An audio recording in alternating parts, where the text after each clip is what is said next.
you're aware of it, but first off, I have full disclosure. The ethics bill is 103 and the HOA bill is 102, for those of you keeping notes. Dovetailing on what Assemblyman Hardy's talking about, I don't know if you're aware of it, but there's a gun issue.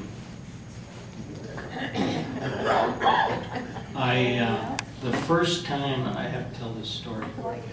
The first time I came to Mesquite campaigning for assembly seat, I was down in the Water District building and surrounded by about 10 or 12 people, and I was talking, because that's what I do, and everybody was nodding, and you know, it was going well, and I said something about what I wanted to do is I wanted to get some of the federal land back in the state hands, and I wanted 1.5% of the land that the federal government owns into the state of Nevada. And the circle got smaller, and I thought something just happened. And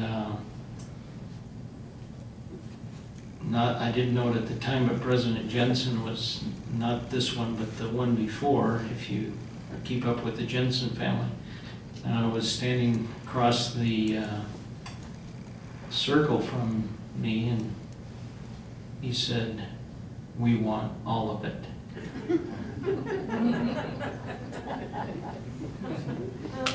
And I said, like, bring your own shovel?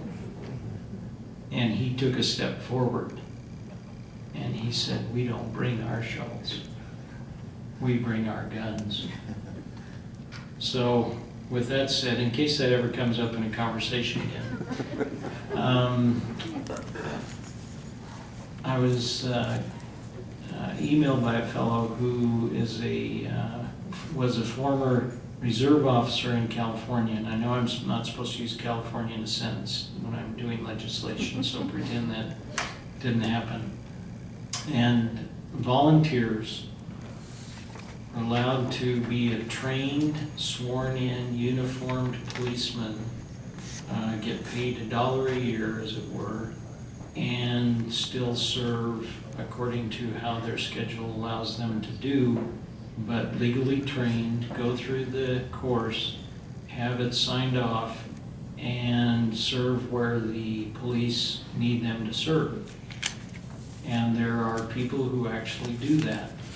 And so I said, now I'm intrigued, because we are talking about protecting our kids. And you know, how are we going to do that? So get me some more information. So I suspect we're going to hear more and more information along what Crescent's been talking about, how we can do better protection for children, ourselves, and wherever else that we may be. But dovetailing on what Assemblyman Hardy would like us to do, there's another thing that what governments sometimes actually try to protect us. And I was approached by a motorcycle rider, and he said, you know, there are mandatory things that we have to learn when we drive motorcycles and pass our tests. And we set up places where we can do training on the motorcycle to prove that we do what we do and be practiced before we do it. But if you do it in the parking lot of a store that's closed or somewhere that's closed, they won't allow you to do it anymore because of the liability issue. And what if we had a liability-free zone for training purposes for motorcyclists to be trained on their motorcycles so that they would be able to be safe on the roads? I said, that is a wonderful idea. And so that is Bill Draft 105.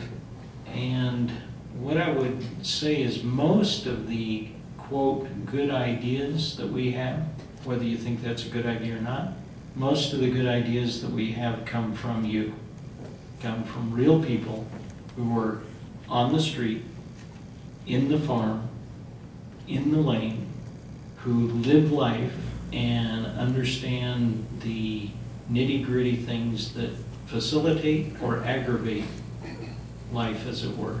So it's, most of the things that we do are because we hear from our constituents or people who are just curious who out there is willing to listen. So yeah, I would encourage you to continue to be a voice and let people know how you feel and what's going on. Any questions about that? You were talking about taking the land back. What happened with that? Did it go anywhere, or If it could, if it could talk about that at the end, there's actually going to give you some information on exactly where we're headed with that direction. Thank you. Was that enough? All right. Good job, Chris.